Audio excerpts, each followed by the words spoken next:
My husband doesn't like to go out much. It's not something that I've ever faulted him for or been mad at him about. We've never gotten in fights about it till now, and it's something he told me up front when we had first gotten in the relationship 4 years ago. I'm never going to be the kind of person that likes to go out a lot. I just want to hang out at home. And I of course said that it was fine because that's not a flaw to me, it's just a character trait. I used to suffer from depression due to a lot of traumas in my life. I found it really hard to go outside at all, and especially alone.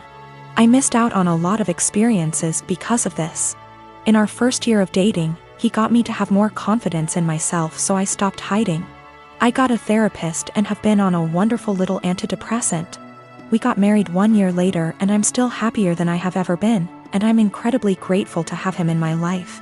That hasn't changed one bit. Now, I know that this isn't what he does. I know that he doesn't stay inside because he's depressed, it's because it's in his nature to be a house cat. And like I said, I'm still fine with that. Lately he's not okay with me doing this, though.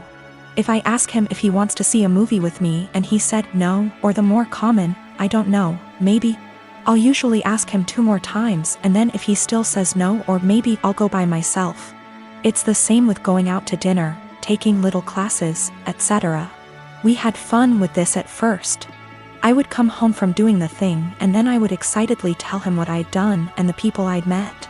He'd happily listen and hug me and kiss me on the forehead. It was a really beautiful thing.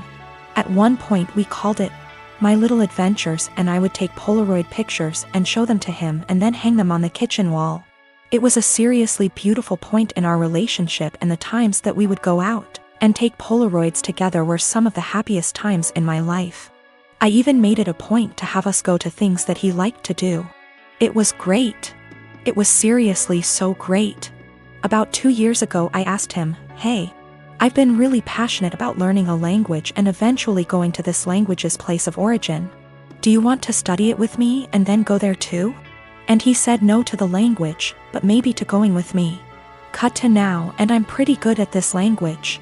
I decided about 4 months ago that I am going to this place. I asked he would still like to come with me, and he said no and got kind of upset that I had learned this language without him. "You're the one that's going to know anything. There's really no point in me going." I was kind of taken aback because during the process he was really supportive. I didn't really push it, but I apologized and went somewhere else to clear my head about things, and we were fine later on that day. I bought the tickets for me and my mother to go to the place about 4 weeks ago, and ever since then, things have been really tense. If I ask him to do minor things, like come to the grocery store with me, he gets a bit of an attitude. I can tell that he knows this is ridiculous though, because he'll say sorry almost immediately and be sad and quiet the rest of the time. I've tried to talk to him about what's bothering him, but he keeps either saying that it's nothing and he doesn't want to talk about it, or will tell me not to press it and then get mad and leave. I don't know what to do at this point. Our relationship has been so great, but I can feel things being strained. I can feel him kind of slipping away. I don't know what to do. I thought about buying him a ticket to the place anyway and surprising him, because I really would love it if he could go with me, and I know for a fact it's somewhere he's always been interested in. But I also don't want to force him, because I hate forcing people to do things. However, I also don't want to stop having these experiences for myself just because he doesn't want to. I've never faulted him for wanting to be at home, so why is he faulting me for wanting to be outside? I don't know how to talk to him or what to say. If I have to stop doing things, then I guess I will. But I also feel bad for having to stop, but it's not worth getting a divorce over or having things escalate that bad. I just don't know what to do or where to go from here. We had a bit of a long talk. I'm kind of a mix of exhausted, drained, and excited now. He said he feels like he's drowning in my success. I said I would learn a language, and I did it. I said I would lose 180 pounds, and I did it earlier in our relationship and got the skin surgery. I have a pretty stress-free job, and it's getting to him. He's been trying really hard to just be happy, but it's hard. He understands that it's wrong to feel this way, and between feeling guilty about it and feeling this way at all, it's just been taking its toll. He also has a skin condition that makes him feel cautious of going outside, especially in another country. I never thought this would be the problem, because he's always acted as though it's not a bother to him at all and he doesn't care. He's going to keep trying though. And to seek therapy independent of me because he thinks that he also may really be suffering from depression. Now, I have to say that we do have communication problems. Our friendship, 2 years before dating, started off long distance in Antwerp, so we're still kind of better with text talking than out loud speaking. Sometimes we have a hard time saying when things are bothering us out loud. So we'll text it out and then read off of that text because we find it hard to verbalize, and sometimes we just take things harder than we should. We've agreed to go to marriage counseling and we're making an appointment together tomorrow, so there are good things afoot. For more good news, he's agreed to go on vacation with me and my mother. I messed up in this, too. I like to think that hearing maybe or other apathetic answers instead of just yes or no didn't bother me, but it did.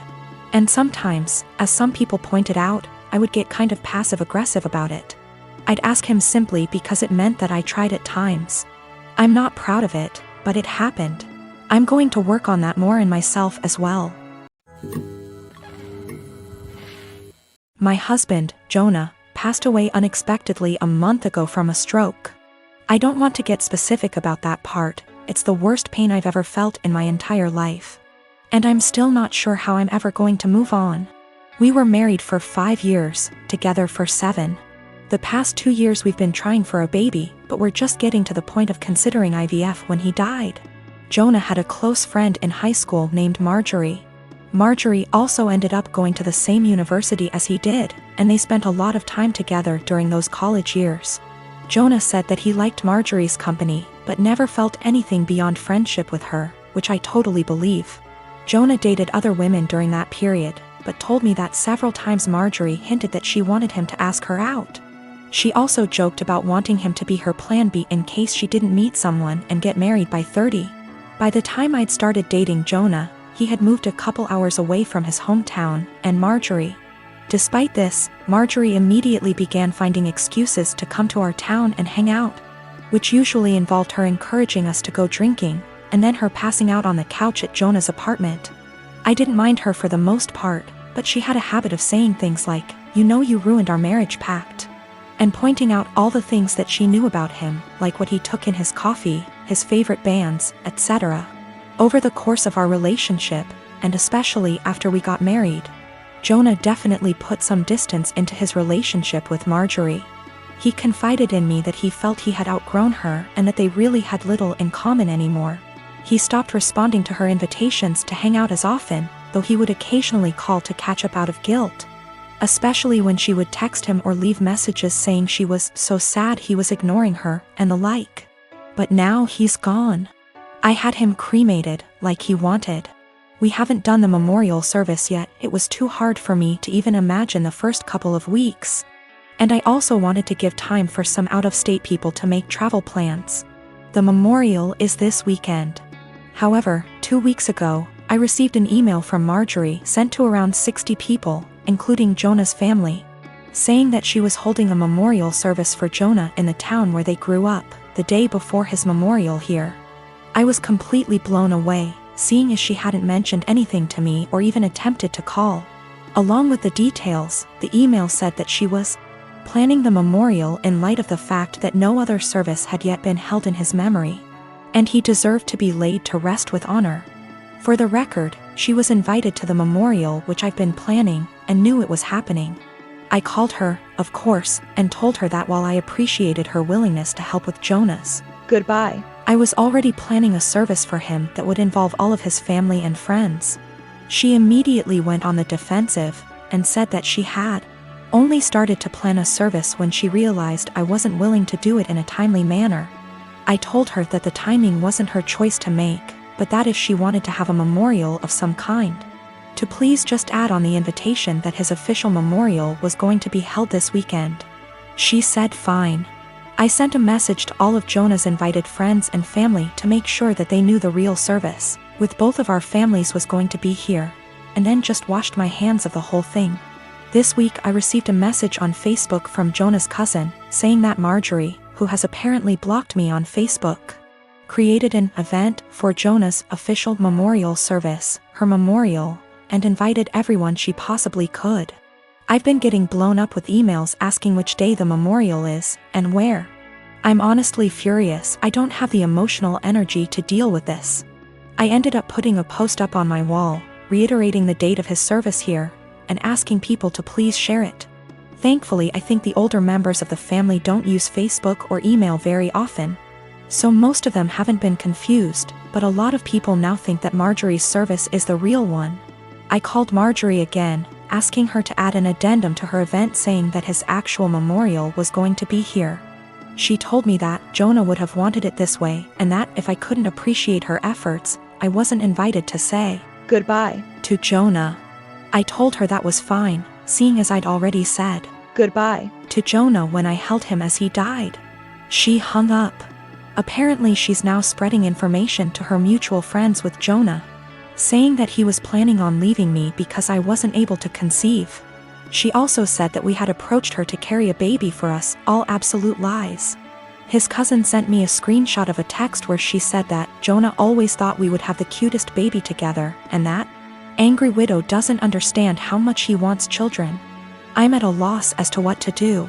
I don't care what she says about me, but she's now tarnishing my husband's memory, especially saying that he wanted to divorce.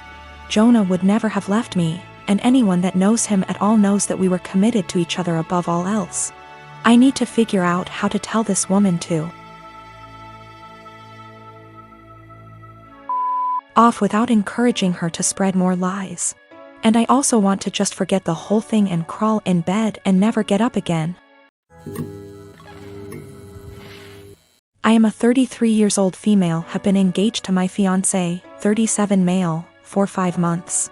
We don't share finance because that's what he wants. I got a raise on my salary. Now I earn 30% more than he does, and I notice that he's been using this to ask me to pay for him and his friends. Whenever I say no, or why should I pay for this, he'd respond with the 30%, that's why. He acts as if the 30% is unfair or that I'm not serving of it. Several times he has tricked me to pay for his and his friends' meals by asking me publicly. Let me say that I'm too nice to say no. I hate confrontation, especially when we're at a public place like a restaurant, so I just grin and pay. Last Tuesday, he asked me to join him and his buddies for dinner. I told him from the start I wasn't paying for their food and he shouldn't expect me to. He said he got this and no worries.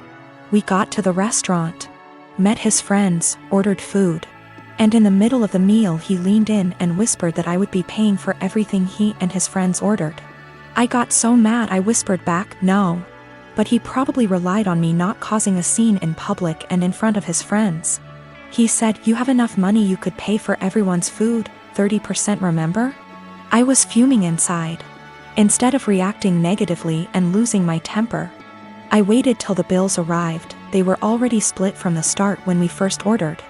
I paid for mine, then I excused myself to the restroom. I then sneaked out from there, got into my car and went home. I started getting phone calls from my fiancé, then texts asking where I was. I texted back saying I didn't appreciate how he put me in this situation and basically tricking me into paying for his and his friends' food.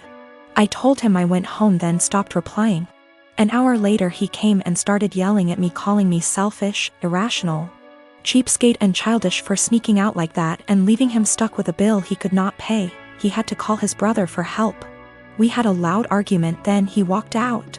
His friends didn't speak to me on this, but he told me they're disappointed in my behavior and are telling him to take time and reflect on the type of woman he's gonna be married to. He said that because the restaurant wasn't expensive, then I could have just paid.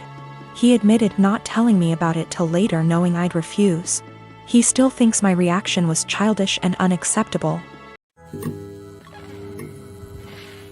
I live in an apartment on the ground floor of a house that was converted to apartments. My neighbors, one street over but the back of their house faces the back of the house I live in, can see my whole backyard and vice versa. My apartment has a whole wall of windows that are on the back of the house. It's gorgeous and is a big reason I picked the place. I love keeping plants and it let in a lot of light. Looking out, there is the neighbor's backyard, which is large and comes up close to my place. The property line is maybe 10 or 15 feet from my windows. Once it has gotten to be warm out, I've noticed the husband of the family who owns that house looking into my apartment a lot. Even sometimes I'll look up and see him, look away then look back minutes later and he's still looking. So I started shutting the shades during the day, but that was kind of annoying. My place is a dark cramped shoebox without the windows open. And I can't do that for too long because the plants were struggling without light, so I bought these window coverings that make windows into one-way mirrors. During the day when it is light out, my windows look just like mirrors now. From the inside it looks pretty much the same, the windows look tinted slightly darker, but that's it. From the outside you can't see in at all, it looks exactly like mirrors. The section of windows it's applied to is about 8 feet high and 20 feet wide. After a week of the window coverings being up, both of the parents from the neighbor's house came to my door and wanted to talk to me. The wife was complaining about the windows for a lot of reasons. 1. They were ugly too. It was uncomfortable, especially for the teens and their friends, to have a huge mirror adjacent to the swimming pool. It's at a time that they feel insecure about looks and they have lost interest in hanging out by the pool. 3. In the afternoon and evening, it was reflecting a lot of extra sunlight into their backyard. They couldn't enjoy eating dinner on the back porch with the sun in their eyes. I said sorry about the inconvenience, but I wanted it for privacy. They both pushed back on that some, and I said that I needed privacy because of the husband starting. He started denying it in front of his wife, and so I took out my phone where I'd taken pictures and sent it to my group of friends. And showed her a couple pic tires of him gaping at my apartment and the texts from that time. He got mad and said he incidentally looked over, and the 8-foot by 20-foot mirror was a crazy overreaction. I said that I'd like to keep it, and that I was sorry, but frankly this was avoidable. I think they're both mad because they called my landlord, who brushed them off.